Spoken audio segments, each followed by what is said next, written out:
Last time na bumiyaya ako pabalik ng Cavite, nakamotor lang din, gamit ko tong Yamaha NMAX. May times na sumasakit yung aking, di ko alam kung ano pinaniniwalaan nyo pero share ko na lang din yung experience ko. Technically oo, malapit na ang Bicol, pero yung destination ko sa Albay, malayo pa, mga 4 na oras pa.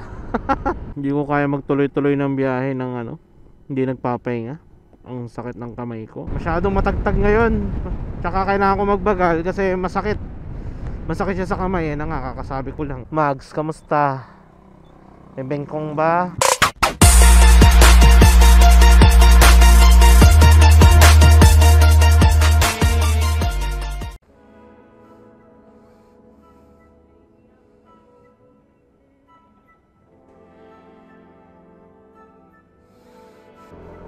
Kanina pa ako bumabiyahe. Take off ako ng Cavite ng alas 3 at nandito na ako sa may Pagbilao. Di ako nagpa-vlog kanina kasi ang lakas ng ulan. Anyway guys, what's up? Downshift Vinci here. Going to Bicol ulit tayo. Sumaglit lang ako sa Cavite guys, para mag-asikaso ng mga dapat asikasuhin doon. Parang isang linggo lang ako nagstay ng Cavite. Kung matatandaan nyo, 5 buwan din ako nagstay ng Bicol dahil sa aking aksidente, na kung saan nag-cause yun ng pagkaputol ng aking buto dito sa aking left clavicle tsaka right forearm. Ngayon opera na siya, at the same time nabakalan na rin. 2 months na rin na nakakalipas after ng aking surgery. Kaya eto, nakakapagmotor na ulit ako, pero hindi pa siya ganun talaga kagaling kung tutusin. May nararamdaman pa rin akong pain, pero ang maganda, unti-unti pa rin siya nag-improve. Last time na bumiyaya ako pabalik ng Cavite, nakamotor lang din, gamit ko tong Yamaha NMAX. May times na sumasakit yung aking daliri. Yan. Pero yung buto wala naman ako nararamdaman. Ngayon, halos hindi ko na maramdaman yung sakit na nararamdaman ko dati. Kumbaga nasasanay na rin yung aking kamay. Nga ba ng intro natin na yun, pero wala napakwento rin ako habang bumabiyahe. Ang boring din kasi kapag ganito solo ride tapos walang kausap. Kaya ayan, napapablog para kahit paano hindi mo boring. Pero syempre, focus pa rin. But ganun pa man, sana magtuloy-tuloy na tong good weather para hindi na ulit tayo magkapote. Ang hassle kasi lagi na lang nag-i-stop over tapos para magkapote. 3 hours later. Guys, quick update. Going to Gumaka na tayo.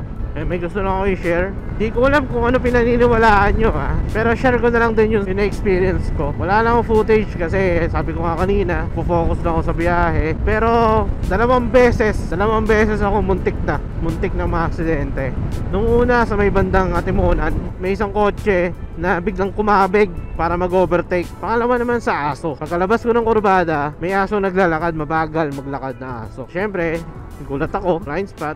Buti hindi ko nasagasaan. Ngayon, bakit ko sinishare sa inyo to guys? Tulad nga na sabi ko kanina, magkakaiba tayo ng mga paniniwala. Pero yung mga na-experience ko na yan, for me, sign sa akin ni God na parang sinasabi niya na, oy, mag-ingat ka, oy, magbagal ka, oy, mag-focus ka sa biyahe mo. Parang ganun. Nire-remind niya ako kumbaga na trip din ng pag-iingat pagdating sa pagbiyahe. Kaya ito, kinabahan ulit. Kasi napansin ko rin kanina, nawawala na naman kaba ko.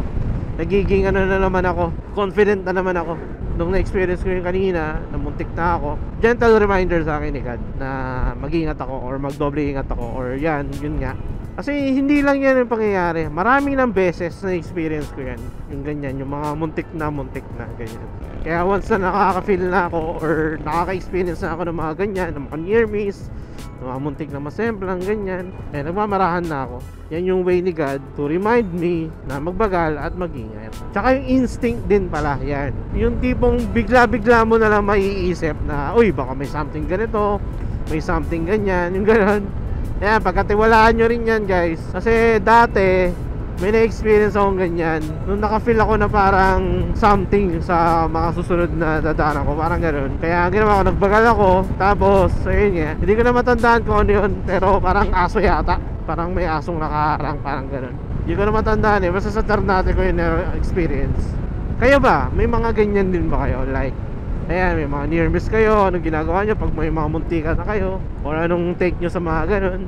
Kasi yun nga, iba man ang ating paniniwala. Pero curious pa rin ako syempre kung paano nyo i-handle yung mga ganyan situation. Kaya kung may ganyan ka-experience, share nyo naman. Share nyo naman yan. 3,000 whoop-who's later. Approaching na tayo ng gateway to Bicolandia. Pipicturean ko lang. Ayan, nag-picture na tayo dyan sa gateway to Bicolandia. Yung tipong pag nakarating ka na dyan, akala mo napakalapit na lang ng Bicol. Technically, oo, malapit na ang Bicol. Pero yung destination ko sa Albay, malayo pa. Mga 4 na oras pa. Pero this time, wala naman tayong hinahabol ng oras. Gagawin lang natin is, pag nakauwi na tayo, syempre magpapahinga, matutulog. Kasi kinabukasan, pupunta naman kami ng hospital. Actually, dapat nung Monday pa ako uuwi. Galing dito ng Cavite. Kaso bumabagyo. Si Bagyong Enteng. Kaya I've decided na ipagpabukas na lang. Paupahin ko muna yung sitwasyon. Kasi based sa balita, baha daw dito sa may Naga. Delikado rin, gawa ng lakas ng bagyo. May ilang bayan na lumubog dahil sa lakas ng ulan ng bagyo. From here, mga possible 4 na oras pa ang biyahe bago tayo makarating ng Ginubatan. Focus lang din ako sa biyahe dito guys, kasi iba ngayon ang Tagkawayan. Masyadong matagtag ngayon. Tsaka kailangan ko magbagal kasi masakit siya sa kamay. Yan nga, kakasabi ko lang, grabe. Buti na lang, naiwasan natin yun. Sakit na rin kasi ng kamay ko, sa totoo lang. Kumikirot-kirot na siya, lalo na pag napapadaan sa mga lubak. Ayan o. Ay po. Kaya balitaan ko na lang kayo guys kapag... Ayan na nga. Ay. O, diba? Buti lang talaga, mabagal ng takbo natin. Anyway, balitaan ko na lang kayo. Focus muna ako sa pagbabiyahe. Malapit na malagpas dito. Grabe.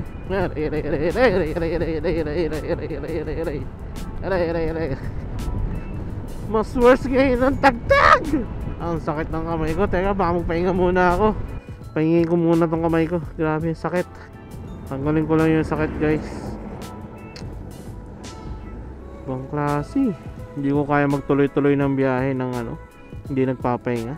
Ang sakit ng kamay ko. Clavicle ko lang problema eh.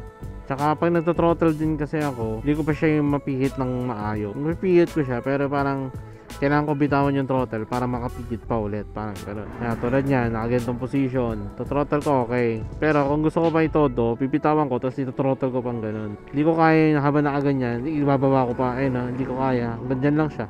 Compare dito, nabababa ko pang ganyan. Ito, hanggang dyan lang. Ayan. Pero sige, dahan-dahan na lang ako. Ano ko na yun to? Hanggang makarating tayo ng Sipokot. So ayan guys, balita na lang ulit sa mga susunod na ganap. 82 kilometers later. Yo guys, dito na tayo Sipokot. 10:52 AM. Umalis tayo sa Kawit, Cavite ng 4 AM. And mula dito, 2 oras pa ang babakbakin natin o ang babayahin natin hanggang makarating sa Ginubatan, Albay. Motorcycle check muna tayo kung kumusta ba yung motor, kasi ang dami kong lubak na dinaan-daanan eh. Mamaya may something na sa motor ko na natanggal na or what. Check sa loob ng bag o ng compartment, baka may mga nabasag na. Tingnan muna natin yung bag natin. Sa motorcycle, Mags, kamusta? May bengkong ba? Dito sa left, wala. Sa right, bengkong. So far goods. Wala siyang bengkong. Sa front, so far wala rin. Driving light, kamusta? Maigpit ang pagkakabit. Muffler, maigpit pa ba? Shock, maigpit. Okay, sige, wala namang problema. So yun, mukhang okay naman lahat guys. Speaking of sakit, kamay, hanggang ngayon masakit pa rin siya. Actually yung buto na ang masakit eh. Hindi masakit yung nilagyan ng bakal.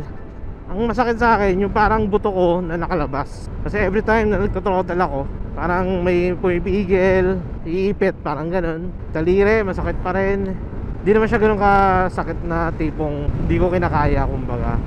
Yun lang naman, yung buto lang tsaka yung daliri ko. Mula dito, direktahin ko na to hanggang Ginubatan. Hindi na rin ako masyado magbablog guys, kasi gusto ko mag-focus na lang sa biyahe.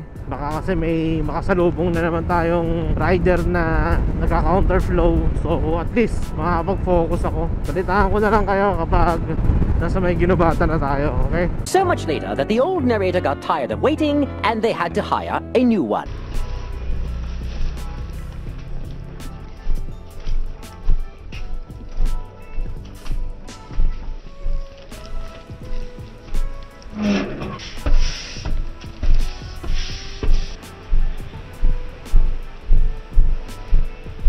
So yun guys, nandito na ako kala Casey.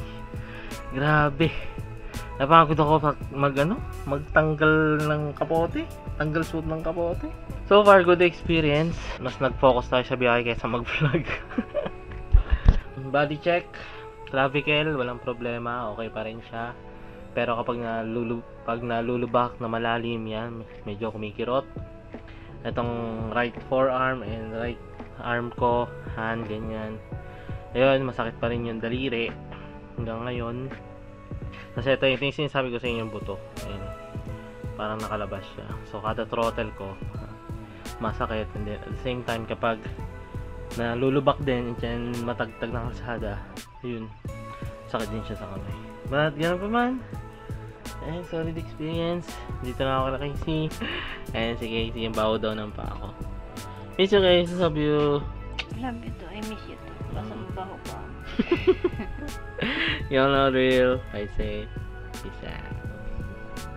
Like,